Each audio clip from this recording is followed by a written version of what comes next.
Propaganda d'Edward Bernays de la propagande, la manipulation de l'opinion publique en démocratie, suite. 8.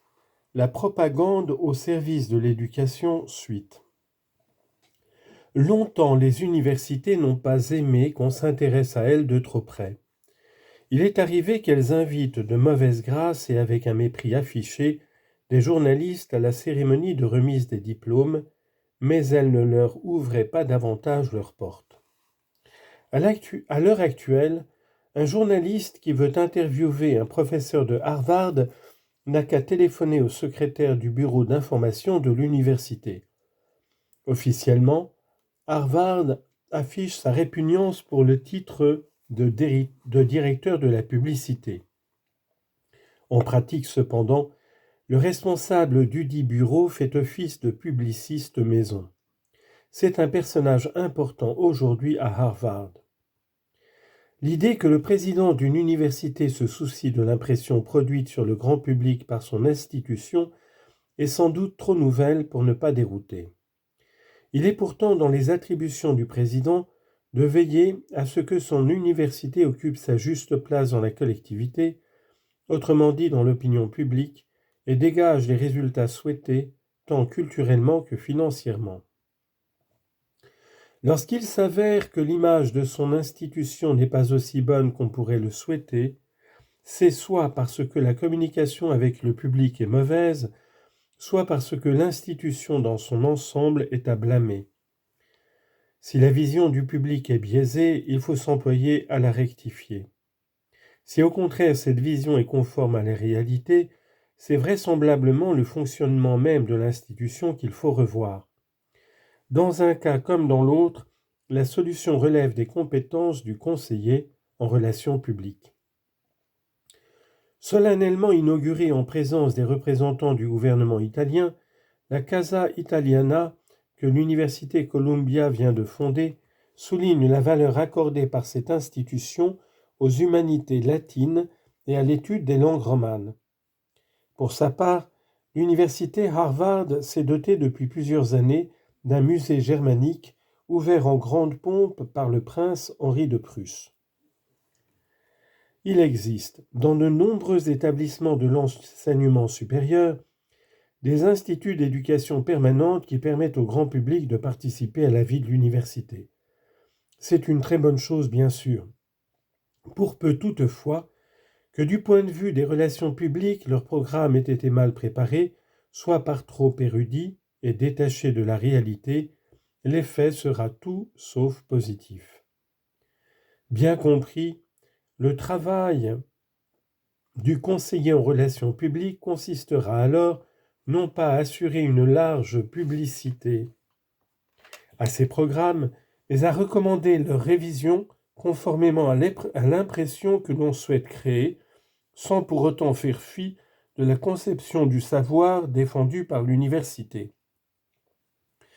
Tel institut universitaire a peut-être la réputation de se consacrer à 85% aux recherches doctorales et de s'aliéner ainsi l'intérêt du grand public.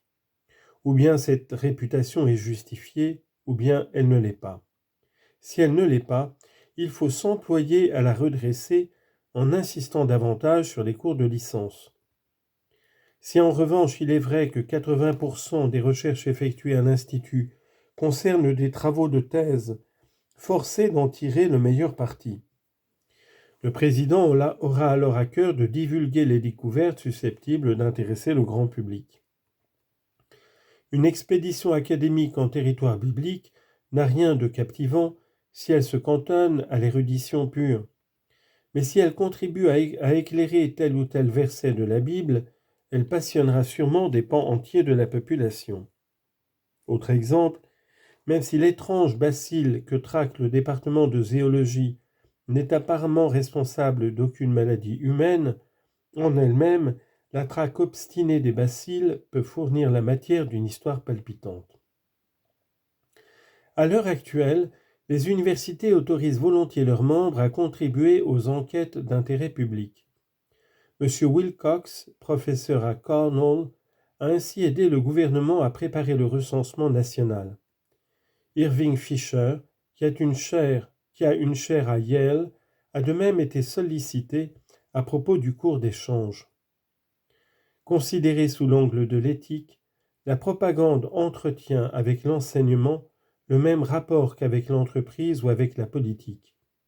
Elle peut, c'est vrai, être dévoyée, utilisée pour flatter la réputation d'une institution et lui conférer dans l'opinion une valeur artificielle. Rien ne permet de garantir qu'elle ne sera pas abusivement employée. 9. La propagande et les œuvres sociales. Le conseiller en relations publiques est un auxiliaire indispensable du travail social. Dans la mesure en effet où celui-ci, de par sa nature même, ne peut être mené à bien sans la contribution bénévole des plus riches, il doit nécessairement s'appuyer sur une propagande continue. Les leaders des grands mouvements sociaux furent parmi les premiers à faire un usage délibéré de la propagande au sens moderne du terme.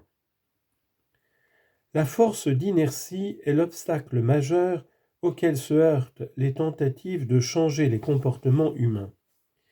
La civilisation trouve sa limite dans l'inertie.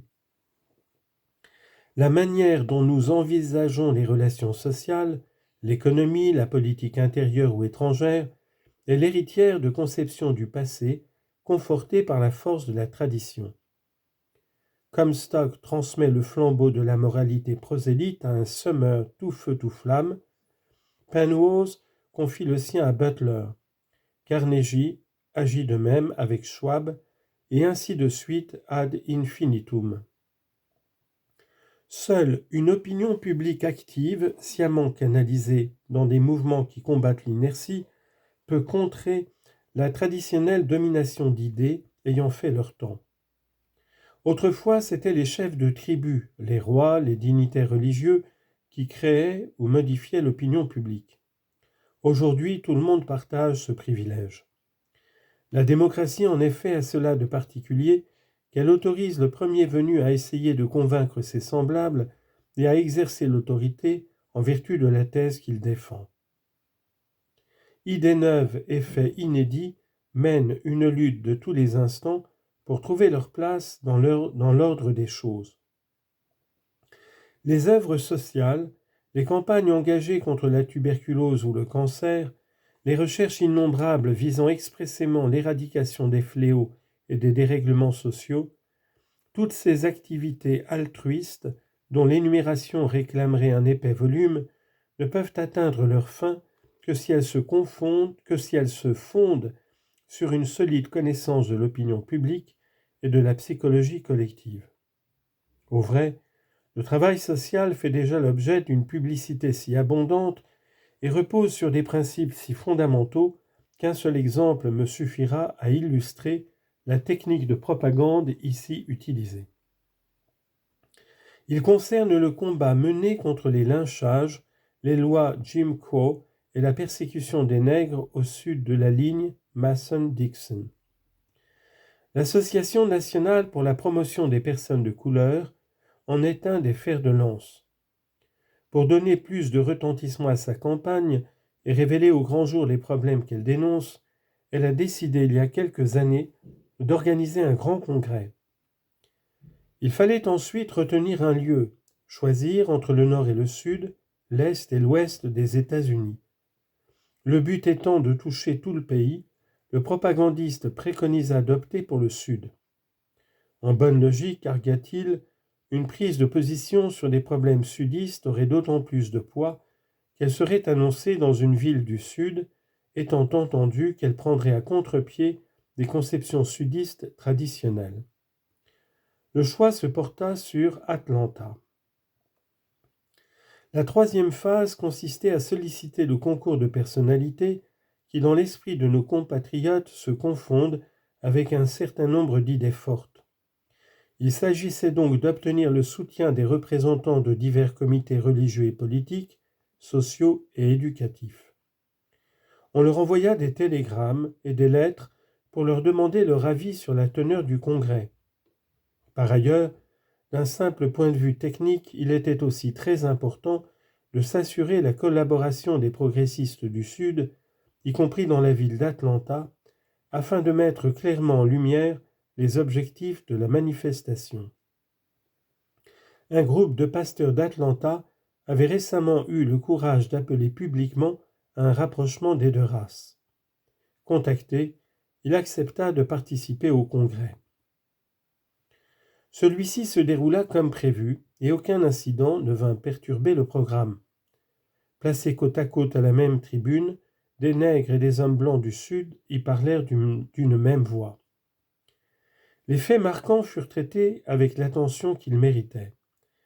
Un responsable national venu du Massachusetts tomba d'accord en théorie et en pratique avec un prêcheur baptiste du Sud.